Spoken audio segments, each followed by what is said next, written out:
Boa tarde, pessoal.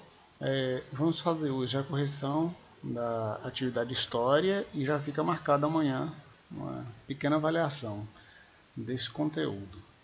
Aí eu gostaria que vocês fizessem a correção e postassem aí no card devolutivo a atividade corrigida. Isso vai contar como presença na aula, nas aulas referentes a esse assunto, a presença de vocês.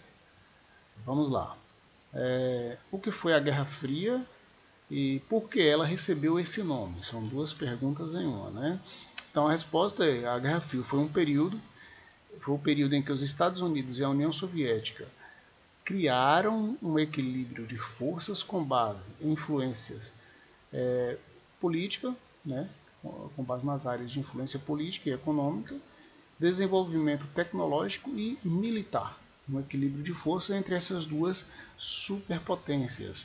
Embora essas potências tivessem tecnologia suficiente para destruir o planeta, né, elas nunca declararam guerra oficialmente, nem se enfrentaram diretamente. E aí por isso é que recebeu esse nome, né, de Guerra Fria, porque elas nunca tiveram um embate diretamente. Por que um embate diretamente? Porque nunca declararam guerra oficialmente, porque aconteceu aquilo que eu expliquei no assunto.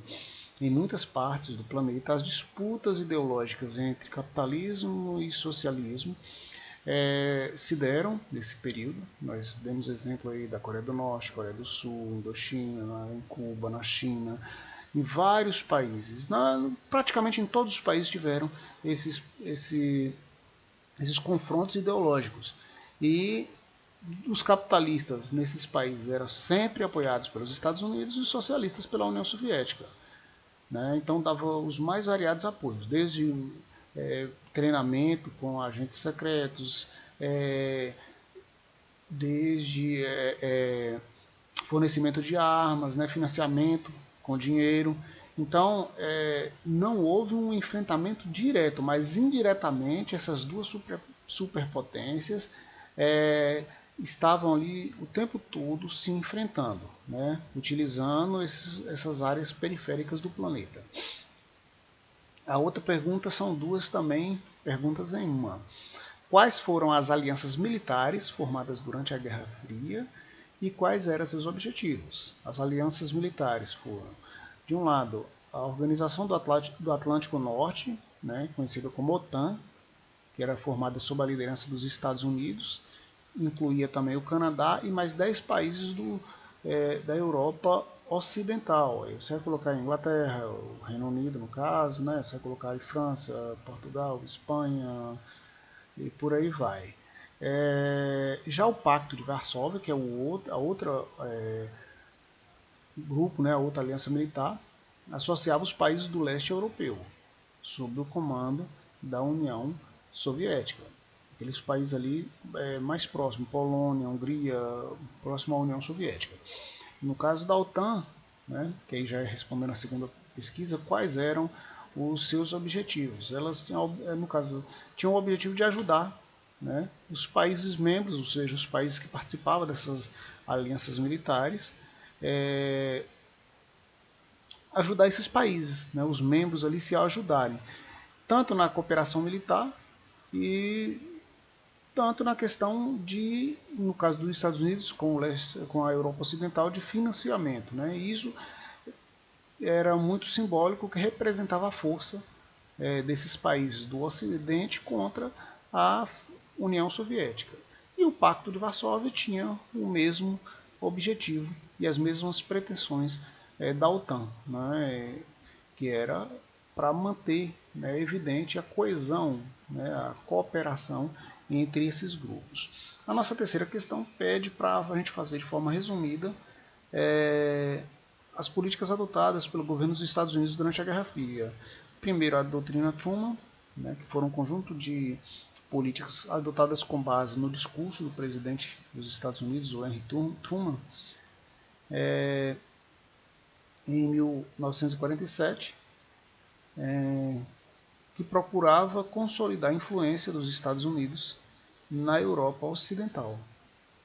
E a letra B, o que seria o Plano Marshall, né, que foi o plano lançado em 1947 que destinava ajuda financeira e tecnológica para a reconstrução dos países europeus que tinham sido arrasados pela guerra.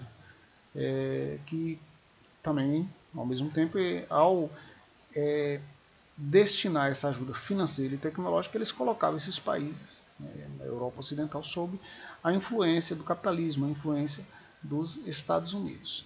A nossa quarta questão: Estados Unidos e União Soviética não se limitaram a disputar apenas a hegemonia política, econômica e ideológica durante a Guerra Fria. Explique essa afirmação. Nós vimos que Estados Unidos e Europa eles também disputaram a hegemonia no campo da tecnologia, né, nós falamos sobre isso, da corrida armamentista e espacial, desenvolvendo cada vez armas mais poderosas, armas nucleares, né, aviões mais poderosos, e também a corrida espacial, que havia uma disputa por quem alcançaria regiões, né, conquistaria o espaço primeiro. Nós falamos dessa cronologia, onde a Rússia em alguns momentos esteve à frente, os Estados Unidos daqui a pouco passava, né? Mas não ficou restrito apenas a essa questão tecnológica, espacial, militar. Também houve ali uma disputa, né, na questão da cultura, né, por meio de propagandas que, de um lado, os americanos faziam propagandas enaltecendo o capitalismo e evidenciando os problemas do socialismo, e da mesma forma do lado da União Soviética, que enaltecia o socialismo, o Estado protetor, que colocava, né, dava acesso às pessoas à educação de forma universal, à moradia, e culpava, né, e buscava colocar em evidência os problemas do capitalismo. E também essa disputa era percebida no esporte, né? Durante as competições esportivas internacionais havia uma grande rivalidade entre os representantes dessas duas grandes potências. E a nossa última questão: o que foi o macartismo, né? Que foi um termo que designa a perseguição política, né, que aconteceu nos Estados Unidos na década de 1950. Essa perseguição era direcionada a comunistas, a socialistas, a todos os militantes de esquerda, ou qualquer atividade que representasse simpatia ao socialismo. O macartismo é conhecido como, entre aspas, a caça às bruxas, né, nos Estados Unidos, nesse período, com relação a pessoas que tivessem qualquer simpatia pelas ideias socialistas ou comunistas. Nós vamos fazer uma avaliaçãozinha amanhã, né? É bom vocês corrigirem e postar a atividade aí no card de devolutivas.